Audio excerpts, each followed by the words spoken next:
Manipuri ko Lok Sabha Mikhal Phase ani thona April tanapan amsung April 16 ta phangtholagani haina Election Commission of India ge Civil Election Commissioner Rajiv Kumar na lauthokre Mikhal gi batamasi New Delhi gi Bigyan Bhavan plenary hall da pangthokpa press conference am da lauthokibani ECI Civil Election Commissioner Rajiv Kumar na state khargi general election pangthokna bi matam singsu hana lauthokpa hoki Mikhal matam lauthok tringai mangwaina Civil Election Commissioner sina sayesi Lok Sabha general election asi malengi oina quiet ki sawa electoral exercise am koiga dawri commission asina hauzik phawda Lok Sabha ki general election tara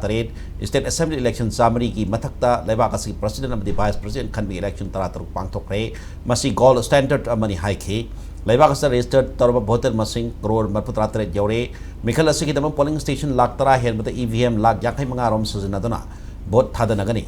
Meloina na Mikhal asi ki damang polling official amdi security staff crore am makai hen mana Wapam Surajib na Fongdoki, Mikhal ki matam lauthop ki press conference to the election commissioner Dr. S.S. Sandhu, Gyanes Kumar Yauna ECI atu official sing susaruk yaki, Lakadra Lok Sabha Mikhal su the BJP na sauna mai paktana, om Lok Sabha in a center the Thambal Gilangak, Lara na Bondari Bani. Hoki pato 19 Lok Sabha election the Congress na sit yakani to Pangana, Mighty Kivadu Sai Asidam Kana, Hanjindana ba Congress leader. Rahul Gandhi na Bharat Joro Jatra Madi Bharat Joro Nyay Yatra Phabu Sakibani Nakalamanam the ECI na Mikhal gi matam lauthok kadori basika mari lainana civil electoral official Manipur so Mikhal asika mari lainana ngasi pung mga makhaida Manipuri matang da wapam kaya press conference amay kutang da Fongdo kadori